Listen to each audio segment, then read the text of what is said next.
afternoon and welcome to NASA's Kennedy Space Center. I'm NASA Press Secretary Jackie McGinnis, and this morning NASA waved off the Artemis I launch attempt after teams encountered a liquid hydrogen leak while filling propellant into the core stage of the SLS rocket. Unfortunately, the team wasn't able to troubleshoot the issue today, but to tell us more about the next steps NASA will take following the mission management team meeting this afternoon, we have with us NASA Administrator Bill Nelson, Associate Administrator of the Exploration Systems Development Mission Directorate, Jim Free, and Artemis Mission Manager, Mike Serafin. First, I'll hand it over to Senator Nelson for opening remarks.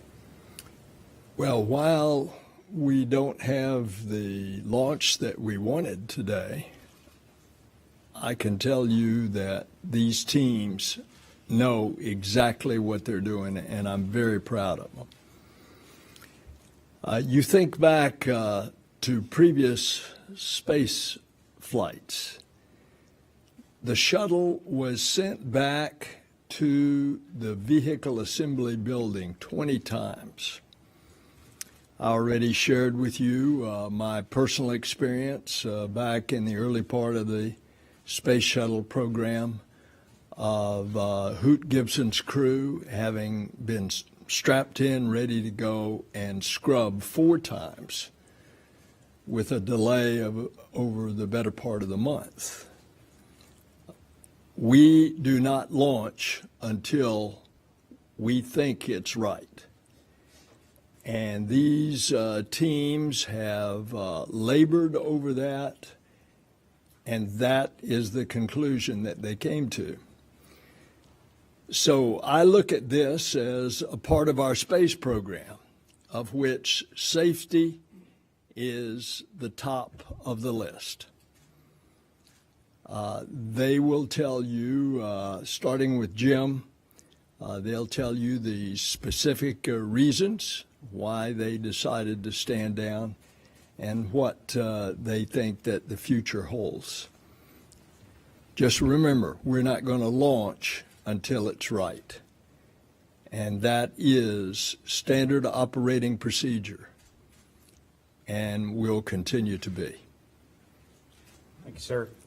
Good afternoon. So absolutely, I hope you know we're not where we want to be except where the vehicle's safe. So we wanted it safe in orbit. It's not there, it's safe on the ground. I'm going to kind of give you the big picture of where we're headed with the launch periods. And then I'll let Mike fill you in on some of the things that happened today. Charlie Blackwell-Thompson is back in the Launch Control Center with her team, working through some of the next steps that the mission management team asked her to do today. So launch period 25 is definitely off the table. We won't be launching, this period ends on Tuesday. We will not be launching in this launch period. Launch period 26 and 27 will really depend on the options that the team comes back with, likely on Monday or early Tuesday morning, and Mike will talk through those options with you. One thing I'll point out is we will deconflict with Crew 5, so there is an overlap with our next launch period and the time frame when Crew 5 wants to go. We need to make sure we deconflict with them. So that will weigh into what we do. And then as we get into launch period 27 in the latter part of October, we will be looking at a lot of things, our limited life items, our stay on the pad durations that we have, and of course we're always looking at weather as a general course of action for some of the storm activity that can be out there. I'm sure there's going to be a question of, are we confident? Right, I actually love that question because it's like, are you confident you were going to get out of bed this morning? We don't go into these tests lightly, right? We don't just say, hey, we hope this is going to work. The confidence to do another launch attempt today was born out of the fact that we understood the hydrogen leaks that we had on Monday. Those are different than the leak that we had today. In terms of scale, one was in the same place, but today was a different signature. And we understood the engine issue. So we were confident coming into today But as the administrator said, we're not going to launch till we're ready, which means we're going to step through these things. There's a lot of conjecture already. I can assure you, I don't know how many people are in that MMT room today, Mike, but I don't know, 100 plus folks, most of them engineers, everybody already thinking about what is the problem. And frankly, that's what happens on the loops when we're talking about these things. Folks are giving options. The anomaly loops are really active, especially on this one today, from the time we first saw the signature all the way until Charlie made the right decision, which was to scrub. So our confidence comes through what we're going to learn in this. When we're ready to go back out there, we'll go back out there and try for another launch. Mike will lay out for you what we have in between. I'll say this, obviously, we've talked about this mission being risky, but we're going to take the risks that make sense. The risks that we know that have already pushed the vehicle and the system as far as it will when we launch, and be ready to go at that time. So with that, let me turn it over to Mike for some more specifics. Okay, and good afternoon again. Thank you for continuing to follow the Artemis I mission in our program. I'll just briefly recap where we left off the last time we were here, which was after the Launch -2 mission management team meeting on the 1st to review our readiness to head into this launch attempt. If you recall, the launch operations team out of the Launch Control Center stayed in the launch countdown following the attempt on Monday, and that gave us a head start headed into today's attempt.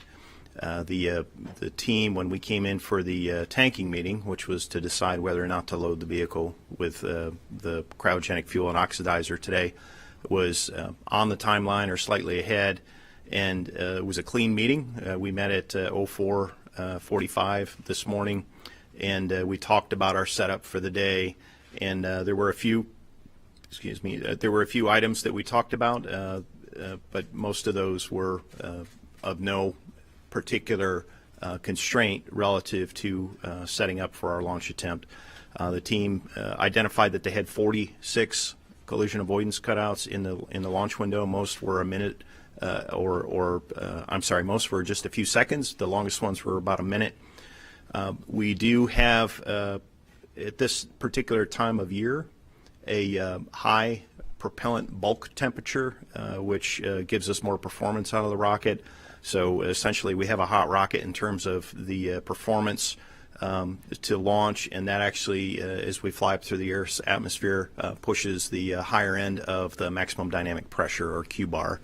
And we saw that we had positive margins, but lower margins on one specific area on the Orion spacecraft, and we were watching that. The vehicle was expected to get to about 700 pounds per square foot of pressure as it headed up through the period of maximum dynamic pressure. Just prior to the cryogenic loading operation, the team was working through a chill down, and there was an inadvertent pressurization of the hydrogen transfer line, that the pressure exceeded what we had planned, which was about 20 pounds per square inch. It got up to about 60 pounds per square inch.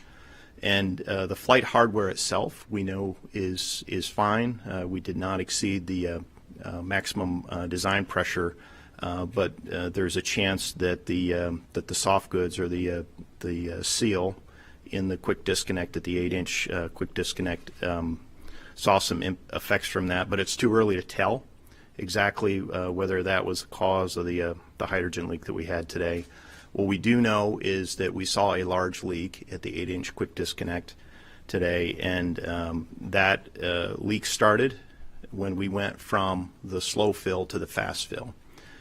This particular quick disconnect did not have a problem of this magnitude on Monday. We did see a small leak, but we did not see one of this magnitude. It was characterized as a large leak by our operations team.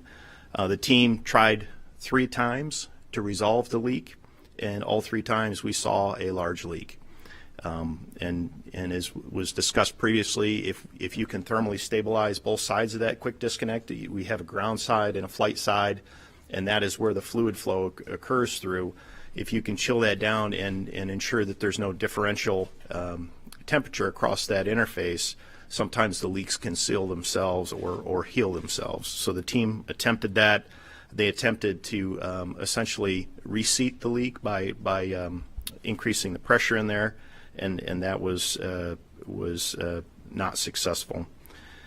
So initially the team declared the scrub at 11:17 Eastern time, and then went into vehicle safing and drained the cryo. The liquid oxygen is currently off the vehicle, and the liquid hydrogen, at least when we were in the mission management team meeting, was still on board the vehicle, and they were in the process of draining it. It should be off by now or very close to it. The team will get into what they call the inerting, which is they put gaseous nitrogen in there so as not to condense water vapor in the tank area, and then they'll swap over to air.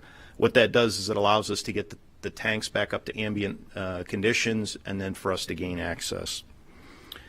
In the scrub meeting that we had at 2:30 Eastern, we talked about three options.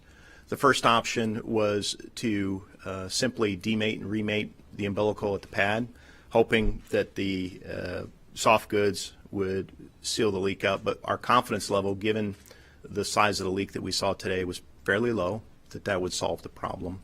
The team leaned towards a removal and replacement of the soft goods in the quick disconnect, and the options were basically to do it at the pad or do it back in the vehicle assembly building. And either of those options do not preserve our ability to fly before the end of this launch period, which expires on the 6th.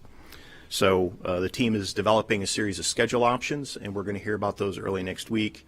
The schedule options include removal and replacement of the soft goods on the quick disconnect at the pad, followed by a cryo test. That is the only place we can get a full cryo test to ensure that we do not have a further issue with respect to leaks at the temperatures that we need to fill the vehicle on day of launch. The other option is to roll back and remove and replace the quick disconnect soft goods in the vehicle assembly building. There's a risk versus risk trade. Doing it at the pad, you're exposed to the environmental conditions, and we need to build an environmental enclosure to do that. If we do it in the vehicle assembly building, the vehicle assembly building is the environmental enclosure.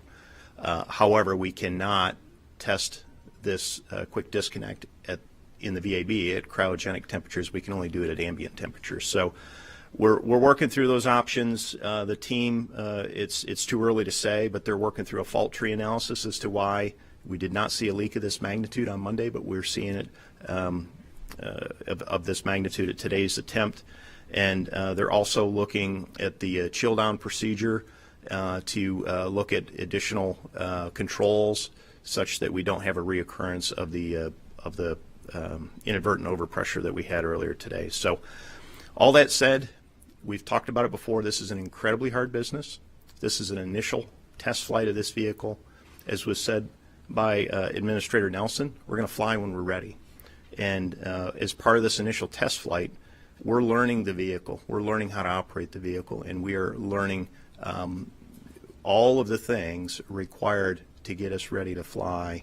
And we've demonstrated a large number of those things, not only through wet dress and some of the other ground tests that we've had, but we are still learning as we go, again, to get this vehicle off safely. So our focus is on understanding the problem, developing solutions in terms of schedule, but also risk versus risk impacts, and we'll follow up next week when we have those options fleshed out further. So with that, I'll pass it back to Jackie. Thanks, Mike. So now we'll open it up for questions in the room and also on the phones. On the phones, as a reminder, press *1 to get into the queue. And in the room, if you could leave your hand high for the mic folks to come get you after you ask your question. First up, Joey Roulette with Reuters.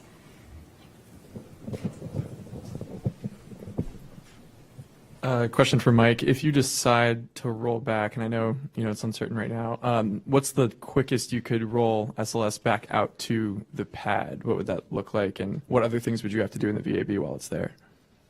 We're looking at several weeks to do that, depending on the required work at the pad or whether we do it in the vehicle assembly building, that'll determine the exact schedule, but it's several weeks of work. It's really too early to say exactly how many days. Thanks. And up next on the phones, we have Marcia Dunn with the AP.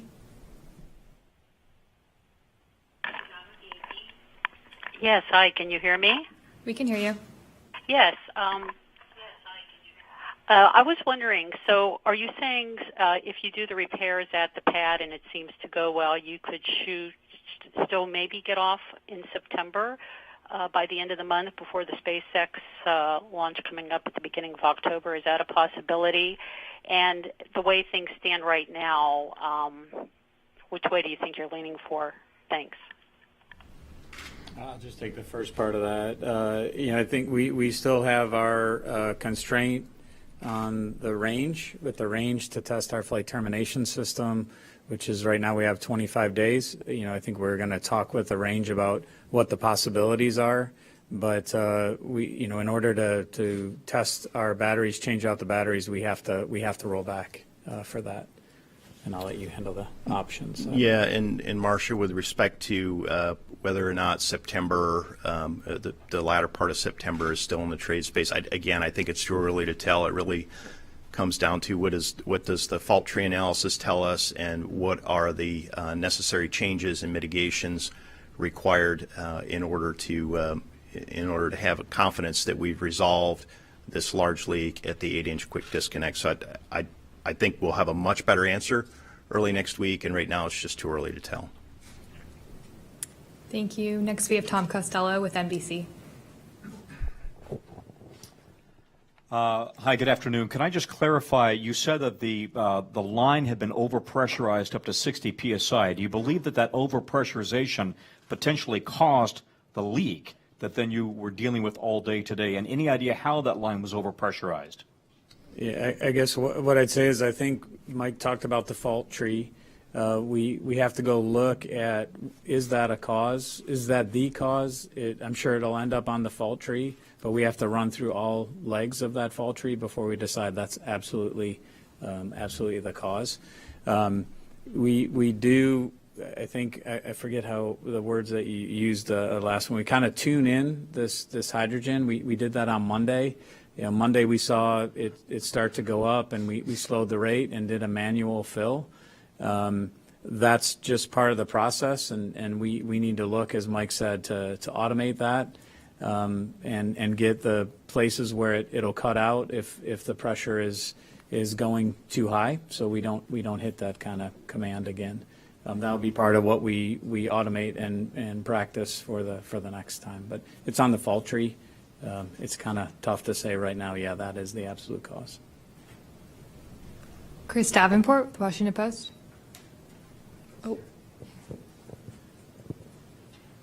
Thank you. I just want to clarify, you're going back to the VAB no matter what, right? I just want to clarify that. And I wonder if you could just briefly, Mike, talk about the differences with this hydrogen leak, this big one that you had, versus the one that you were able to overcome on Monday. Thanks. Yeah, for the VAB part of it, it's what I said. We have to go back right now. We do not have an agreement with the range that we can launch when our batteries have not been tested after 25 days. So that runs out here, as Mike said. And so in order to change them out, we have to go back. To get that kind of extension with the range is something we'd have to talk to them about. So right now our position is we will have to go back to the VAB. When we go back will depend on the testing options that Mike talked about. Yeah, and to take a crack at the second part of your question there, Chris, in terms of the leak that we saw on Monday, it was a manageable leak. This was not a manageable leak.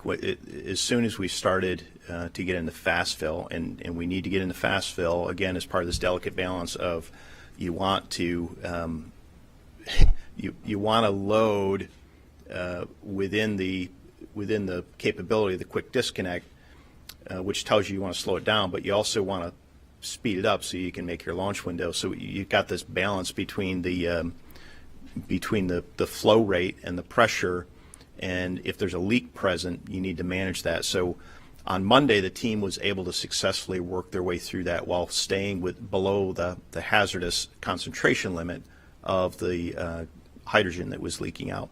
We were unable to do that today. It was a much larger leak. The team tried to work and use the same technique as part of a pre-planned procedure. They tried multiple times, and that didn't work. In addition to trying to bump the quick disconnect and try to reseat it, and none of those techniques worked. The techniques that we used on Monday just for this magnitude of leak were not working in our favor. Thanks, Mike. Kristen Fisher with CNN.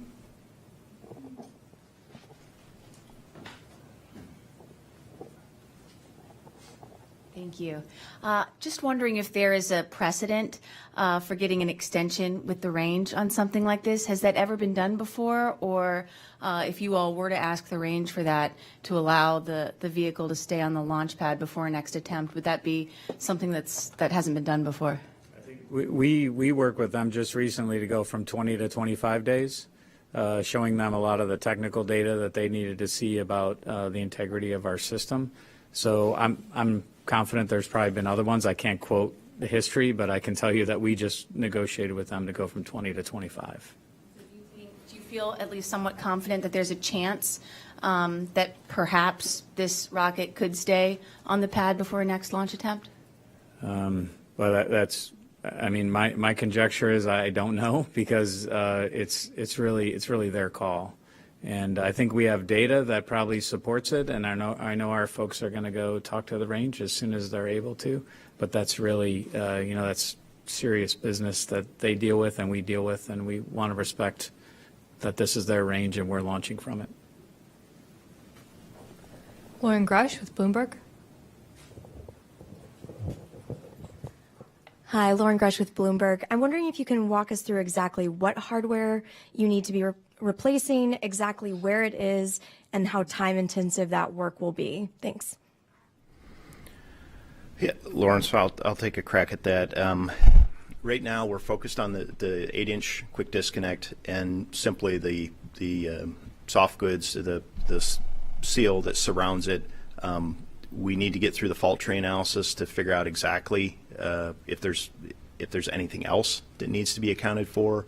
It's a little too early to tell again as to what else may be in play, what other work may be necessary. So there's the kind of your engineering review board or technical analysis that'll happen in the office environment, and then we'll go out and we'll demate the umbilical, whether it's at the pad or in the vehicle assembly building, depending on what the team brings forward next week, and we'll put those two together and decide what are the things that we can resolve based on the data that we already have from the fault tree analysis, and say we don't need to check these things, or we absolutely need to check these things.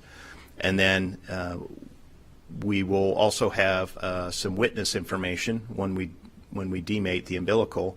We're being very thoughtful about demating the umbilical at this point, because we also don't want to disturb what may be critical engineering data as part of that. So before we proceed into a simple, what we think may be a simple removal and replacement of this quick disconnect seal, we want to make sure that we're not overlooking something. So we're going to take some time to go through this from an engineering standpoint, go through any potential cause or exclude any potential cause based on the information we had.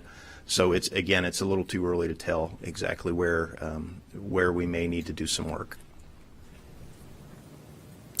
Thank you. Eric Berger with Ars Technica. Two quick ones about the hydrogen. First of all, maybe Mike, if I was standing there with a bucket and some cryogenic proof gloves, like how quickly would it fill the bucket? Just want to sort of get a sense of the magnitude of the leak. You've called it a large leak. And then for Senator Nelson, when you were writing the authorization bill in 2010, sort of setting up this space launch system, did you have concerns about the continued use of hydrogen due to its leaky nature and your experience with it on shuttle? Thanks. Well, I'll answer that right out. I, and along with Senator Kay Bailey Hutchinson, along with our folks in the White House, deferred to the people who best knew the systems. And so the answer to your question is no. We did not have any question about hydrogen. We deferred to the experts. Yeah, and Eric, to answer your question about how large is the leak, I wouldn't use a bucket analogy on that one. It really is a concentration. When you have a fuel source in atmospheric air that contains roughly 20% oxygen, when you mix the two, all you need is an ignition source to close the fire triangle. So we know that when you get above roughly a 4% concentration of hydrogen in ambient air, you're at risk of having a flammability event or a flammability hazard. We were seeing in excess of that by probably 2 or 3 orders of magnitude today. So I'm sorry, not orders of magnitude, two or three times our acceptable concentration limit. So it was pretty clear that we weren't going to be able to work our way through it like we did on Monday in terms of the managing of the leak. Every time we saw the leak, it was a large leak that immediately exceeded our flammability limits. So, again, a couple of techniques were tried, and we just couldn't get there today. Tariq with space.com. Thank you. Yes, Tariq Malik with space.com from Mike. Just to follow up on Lauren's question about the nature of what has to be replaced. You mentioned soft goods. Is that as simple as just a rubber seal? Is it silicone? Or is it more hardware that you do have to replace? And why would you need an enclosure around it? Is it just to prevent corrosion then on that seal? Thank you. Yeah. So the quick disconnect, it is a metal poppet-like device, and it has a gasket around it. And I don't know the exact gasket material, but if we were to see damage on the quick disconnect, that would tell us we would need to replace the hardware. If we saw foreign object debris, that would tell us that maybe we got something else going on. Or if we just saw a simple damage on the gasket, we've got spares. We can quickly remove and replace that. Our history of our own testing at the Launch Equipment Test Facility, which is right here resident at the Kennedy Space Center, tells us that a leak of this magnitude is typically resolved through a removal and replacement of the soft goods, that seal. And that's kind of one of our leading suspects right now. But again, we need to go through the fault tree. We need to inspect the hardware. We need to see what the hardware is telling us. So in terms of exactly what needs to be done, it's too early to tell. And I'm sorry, there was a second part to your question. I don't recall what the second part was. About the enclosure. The enclosure, yeah. So the enclosure affords us the ability to provide what we call a purge at that interface. And the purge allows us to push nitrogen in there to essentially inert or push out any oxygen in there. So it reduces the likelihood of a flammability hazard. So if we were to just pump regular old air in there, regular old air has oxygen in it. And we eliminate that oxygen by creating an enclosure and putting nitrogen in there to displace any oxygen, such that if there is a hydrogen leak, you've got one leg of the fire triangle removed. Thanks. Now we'll go to a question from the phones. We have Ramin Skiba from Wired. Hi, thank you. This is a question, I think, for Mike. I was wondering, what are the risks to the CubeSat secondary missions if there's a significant delay? Like, is that a factor in determining the launch date? If some of them cannot be recharged, if the batteries cannot be recharged? Yeah, that's a good question, Ramin. We do maintain a open communication loop with the CubeSat customers, so we will certainly inform them that we did not have our launch attempt today and what our next launch attempt looks like from a schedule standpoint, and we'll make a risk-based decision based on a whole host of factors. If we do need to roll back to the vehicle assembly building, we could top off the batteries for a number of those, or they may not even need to be topped off based on what we believe to be the known battery decay rate and battery state of charge. I personally haven't seen all that data, but it is part of the process of looking at a given launch period, and we will share that information with our CubeSat providers and then decide what the appropriate next steps are. Whether or not any of those are at risk at this point, I don't have the data in front of me to answer that question. Thanks, Mike. Micah Maidenberg with Wall Street Journal. Put your hand. Hi, Mike. I wanted to follow up on the inadvertent pressurization that you mentioned. Excuse me. Micah Maidenberg, Wall Street Journal. Just back to the inadvertent pressurization, that was 3 times the amount of pressure that was planned for. Could you walk us through sort of what led up to that, and have you seen that before in practice runs or at the testing facility? Thanks. So we're still reviewing the data and the sequence of events, but as I understand it, it occurred during the chill down prior to the loading operation associated with loading the liquid hydrogen and liquid oxygen, and it was part of the preparatory steps. And there was a sequence of about a dozen commands that were required, and it was simply the wrong valve was commanded, and it was identified after about 3 or 4 seconds, and then it was rectified. So that's what we understand. We know what the pressure profile looked like at this particular interface, and we're looking at again the sequence, and as was mentioned by our lead project engineer earlier today, we want to be deliberate and careful about drawing conclusions here, because correlation does not equal causation. So we are taking a look at the inadvertent overpress, and we're looking at what that meant to this particular interface. And then we're looking at the fault tree associated with the leak that we saw, and if there is a conjunction of potential causes on the fault tree, then that'll take us down one path. If there is no root cause that you can trace to that, then that'll take us down a different path. So again, it's a little early to tell. We've looked through quite a bit of information already, but we got to work our way through this one, and we're going to do it methodically. Jeff Faust with Space News.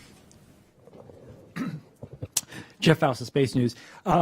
If the Eastern Range allows you to extend the life of the FTS and you're able to do the repairs on the pad, are there any other factors that would allow you to stay there and not have to roll back?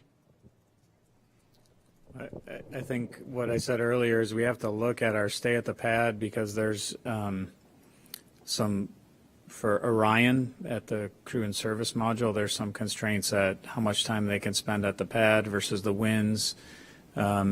So we have to look at that, and if we're within that, that would be something we'd look at as a plus side if we can stay within that analysis. But I think ultimately we're driven by the FTS. I don't know if you have anything to add to that, Mike. Yeah, we need to look at what work exactly we need to do, and there may be, depending on the fault tree analysis and any inspection work that we do, it may mean that the vehicle assembly building is the right place to go do this work. We are mindful that we're out there in the elements when we're at the pad. That has a couple of pros and cons associated with it. The cons happen pretty much every afternoon around here when you get a shower or thunderstorm rolling through, and we don't want to have issues with that interface because we demated it out there in the environment. So we're going to talk through all those things. I think it's, again, a little bit early to say as to what the right path forward is. Flight termination system is certainly one variable that we've got to consider as part of all this. And as Jim said earlier, the range has and the Space Force have been fantastic partners working with us as part of our government and interagency work. We don't own that decision. The range owns that decision. So we would have to work with them and talk to them before any decisions are made. Marina Corin with The Atlantic. Thank you. Hi, Marina Corin with The Atlantic. Are you at all considering doing another wet dress rehearsal after you've implemented some repairs instead of going right into another launch attempt? The administrator said earlier, we're not going to launch until it's right. So in order to get to that point, is there anything that would make you say, okay, let's go back, we're going to test until it's right? Thank you. Yeah, I guess what I'd say is, whatever the connection that we're testing under ambient is going to acts a lot different than cryogens. We've tested this one in our wet dress rehearsal 4, this sealed at 4. We saw it manageable the other day. So to us, hydrogen's difficult to work with. I think Mike characterized that a couple of press conferences ago. So from our perspective, we may look at in these options when we stay at the pad, if we change it at the pad, do we do that cryogenic test there? And what that cryogenic test consists of is TBD. That's what the team will come up with. But from my perspective, we tested this at a wet dress. So to say, hey, we should have done another wet dress, this one sealed at the wet dress. I will take everybody back. I think the summer of 1990 was the summer of hydrogen, where shuttle had been launching for 9 years, and they spent a whole summer chasing hydrogen leaks. So I'm not saying that's an excuse. That's just a fact. And we've seen a couple different hydrogen leaks. I think we're trying to dial this vehicle in. Whatever this fault was, we have to find out, and we will run it to ground and build that confidence that I talked about earlier to come out there again. If the team says, hey, a wet dress is the way to go, then we need to figure that out. But right now, from my perspective, we've tested this. It's worked a couple times, and it didn't today. We'll figure out the reason why. And the only thing I would add is we know we don't need to do a full wet dress rehearsal if we were to test out this interface. For example, we don't need to load the interim cryo propulsion stage or the upper stage. We know that those interfaces are fine. So if we were to do a cryo test at this particular interface after some work is done at the pad, we don't need to do a full-up wet dress rehearsal, if that makes sense. Next up, we have another question on the phones. David Curley with Discovery. Serafin, you talked about it being inadvertent. Was that software that caused the overpressurization, and is that something you've not seen other times when you were doing the pre-chill? And I take it from your earlier answer, soft goods, that you're considering that the overpressurization may have affected our gaskets, O-rings, anything that's pliable. Thank you. Yeah, so the first part of that question, the inadvertent command and overpress, again, it's a little bit early to tell exactly what happened. We're still working our way through it, but what we do know that this was a manual sequence, and it may have been the fact that we didn't automate this particular sequence that could have been part of the reason that we had the inadvertent overpressure.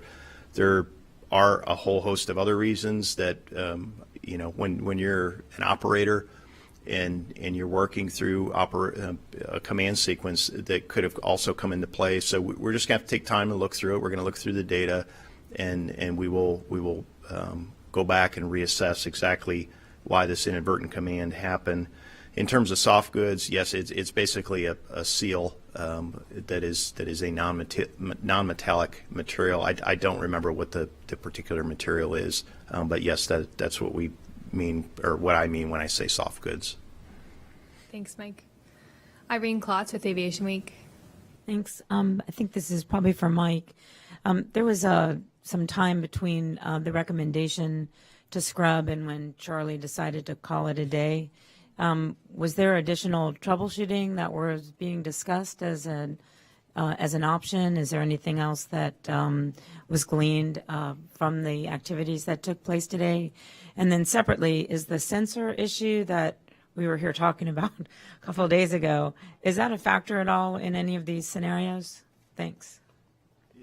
I'll start with your last question. The short answer is no. The sensor issue that we saw the other day, that is on the engine side as part of the engine bleed that's used to thermally condition the engines. To address it during this time? No, that really hasn't entered into the discussion. In terms of additional troubleshooting, there was a pause before a scrub was declared just to ensure that we had exhausted all of our options.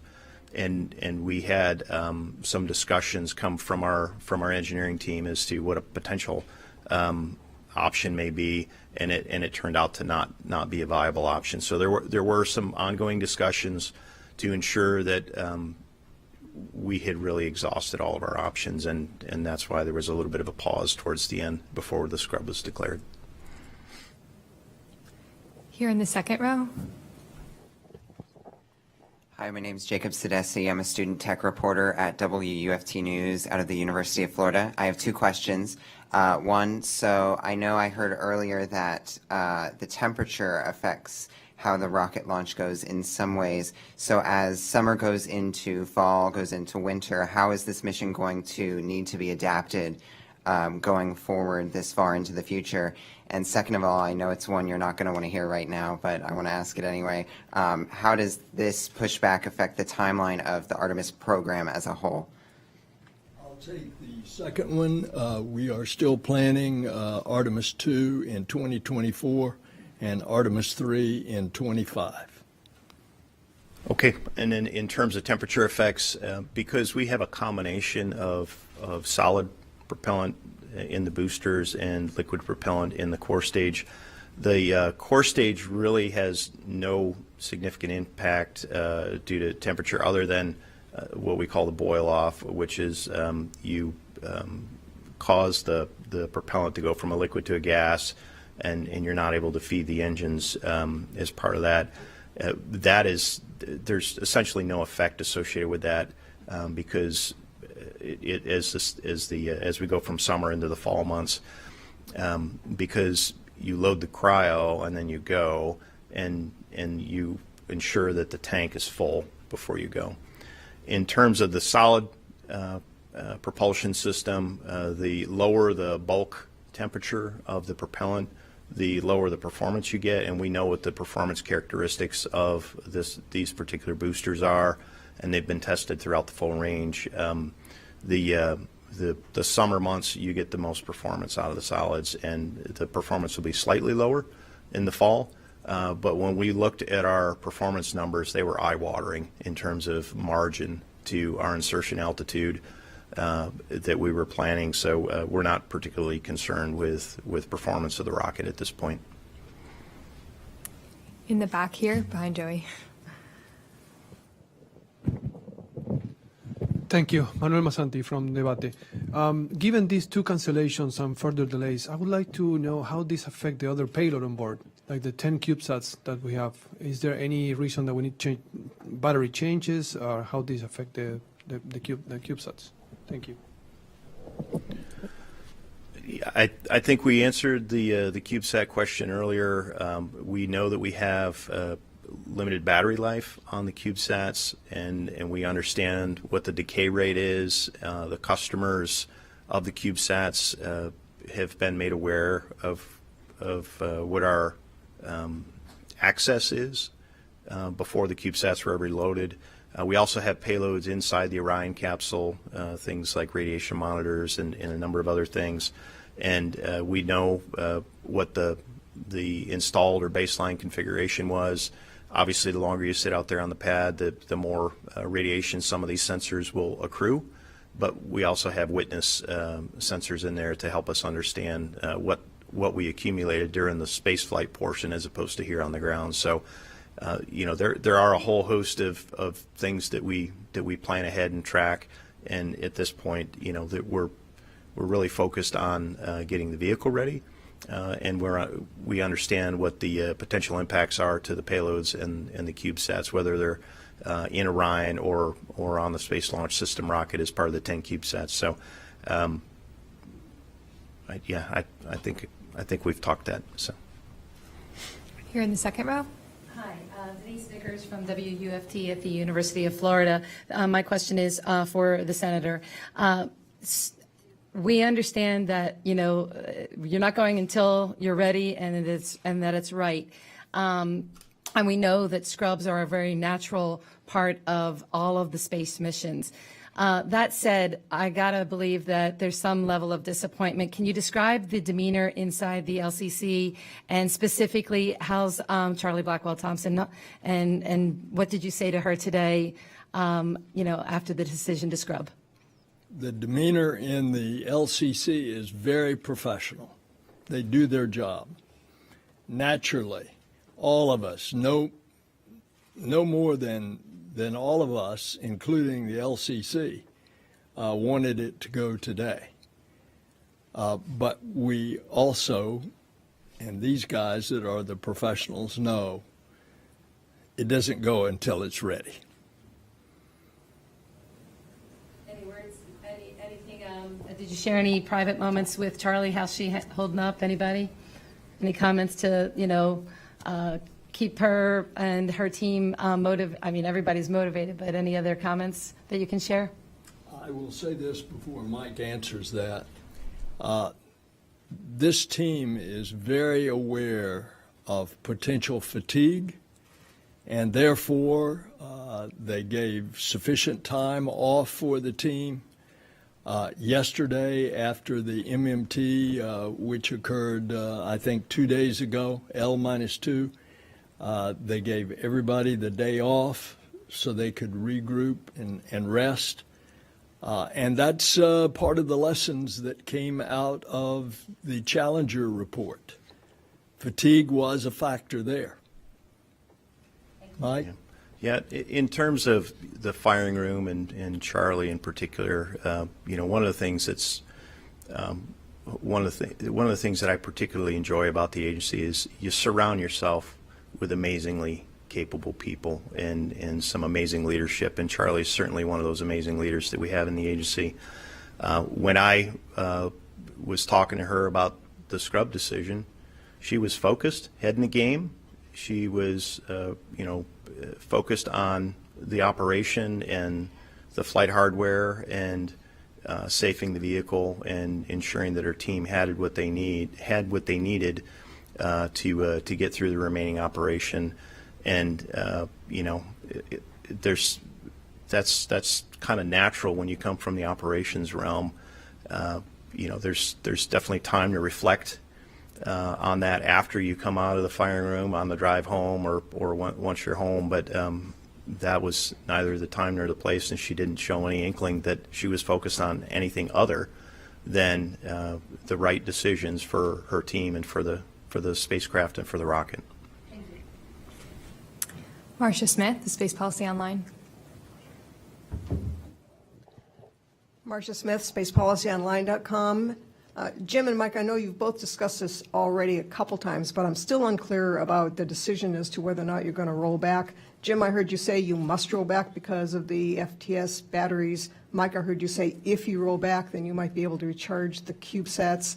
You talked about how you might have you think you have several weeks of work. So if you were to go to the range and ask them to give you another waiver for the STS, it's not just a couple days, it's several weeks. So can you just sort of condense it all and concisely say, are you rolling back or not? Or when will you make a decision? And is the FTS battery the only thing that stands in your way of rolling back or not? We don't have an FTS waiver right now beyond 25 days. So until we have that, we have to roll back in order to satisfy the range requirement. I said we'll work with the range to try and get that, but we have to decide what it is, what the duration we want based on the launch period availability we have. and what they're willing to give us. So that negotiation hasn't happened. So as far as I'm concerned, we have to roll back because we have to satisfy that requirement. That's where I think Mike's if statement comes from, because that is a possibility, but we don't have that today. And I'll just be upfront with you. I don't always pick the best words, right? And I could have chosen a better phrase or a better word in that case. And Jim is absolutely right. It is not our decision. It is the range's decision. They're the ones responsible for managing public safety. So when we roll back, unless we get a waiver, it is a rollback scenario. So I said if, and I apologize for that. I probably could have chosen better words. If that's the hardest thing I had to deal with today, then I'm happy about that. So Here in the back. Good afternoon, Liz Hurley, WAFF Huntsville. My question can be for any or all of you all. Can you talk to me about actual costs of 2 back-to-back scrubs? And do you feel there's a cost to public perception? There was so much build-up to this launch. So many people came to Florida to spend a week hoping they'd get to see a moon rocket fly. Is there something that you're looking at now regarding the public? You all talk about the back-to-back cost, and I'll talk about the perception.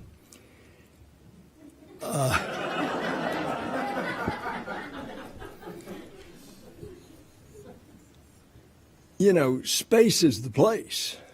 Everybody is really interested in this mission and going back to Mars and getting ready to go, going back to the moon and getting ready to go to Mars. One of the things that we did early on was we tried to stress that this is a test, and a test has certain risk.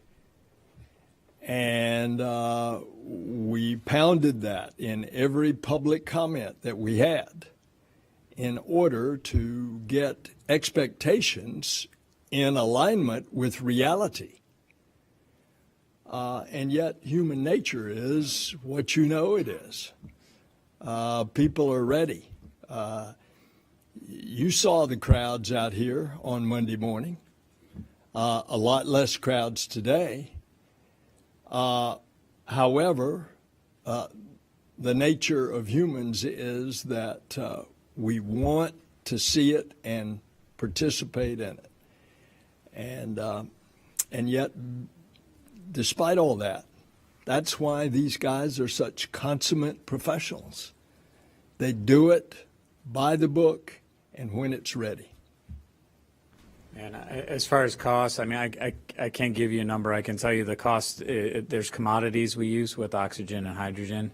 We do try and recover some of those as we drain back into our supply tanks, but a lot of those cryogens boil off, so we have to have them topped off. I forget how many tankers we had after Monday's attempt.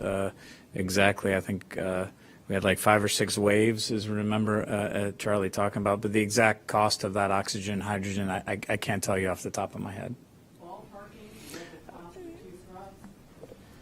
Yeah, no, I can't tell you that off the top of my head. You know, I go to commodities first, and obviously, you know, we schedule up resources to provide the common tracking for us, and then the labor of the folks here. But that labor folks are working on anyway. But so it's probably some of the assets that aren't ours that are outside of NASA's control, and the liquid oxygen and hydrogen. But I'm sorry, I can't tell you a number off the top of my head. The cost of 2 scrubs is a lot less than a failure. Michael Grushko with Nat Geo. Answer both. Hi, this is for the administrator. We are coming up on the 60th anniversary of President Kennedy's famous Rice University speech in which he declared that we choose to go to the moon. Nearly 60 years later, how do you reflect on the upcoming anniversary and the challenges that we face as we choose once again to go to the moon? Thanks. As a matter of fact, on the 60th anniversary, I will be in Rice Stadium. There will be 4,000 public school students that will be in the stadium, just as it was 60 years ago with public school students. And what President Kennedy said was, we choose to go to the moon and do other things, not because it's easy, but because it's hard. This is a whole new vehicle, a whole new technology, a whole new purpose of going back to the moon in preparation to go to Mars. And yes, it's hard. On the phones, we have Ken Chang from the New York Times. Hi, thank you. You've all talked about that you're not going to launch until you're ready. I was just wondering, have you felt any pressure from anywhere within NASA, from the White House, from anyone in Congress? Ken's question was, have you felt pressure from anyone at NASA, the White House, or in Congress? Well, I can tell you from my standpoint, no. And if I knew about it, I would try to stop it. But we have felt no pressure whatsoever. I would agree with that, Ken. We're not feeling external pressure on any of this. This is something that is, as Administrator Nelson said, we're really focused on getting off and getting off safely because of the consequences of failure. So we're not feeling any pressure externally. So we're running up on the end of our hour, so we have time for one more question. Ken Kramer. Hi, thank you. Ken Kramer for Space Up Close. Let me ask Mike Serafine a question. You talked a few questions back about the possibility to do cryo-loading to test that seal. I'm wondering how much cryos would you have to load to test the seal if it's seated, and what would be then the turnaround for a launch? In terms of how much cryo we would have to load, what we would really only need to do is get through the chill down, slow fill, and into the fast fill. And typically when you get into fast fill, if there's going to be a leak, that's where you're going to see it. Because you have the highest flow rate and the highest pressure, you don't need to fill the whole tank to do that. So, it would be somewhere, 5+%. It's not a significant amount of the liquid hydrogen tank. And I'm sorry, what was the second part of the question? I've been up since midnight. What's that? How long could you turn around for a launch then? Would it be like 2 or 3 days later? Again, it depends on a whole host of things. But, in terms of replenishing the commodities and setting up for a subsequent attempt, we know that we can turn around in either 48 or 72 hours. Simply based on commodity and replenishment.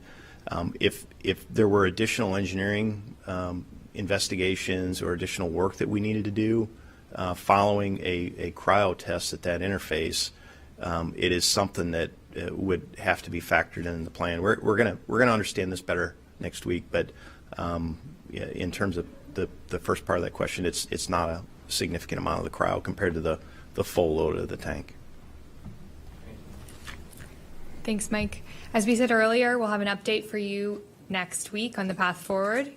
And as always, tune into NASA TV and our social media channels to keep up to date on the latest. Thank you all for joining us, and have a great Labor Day.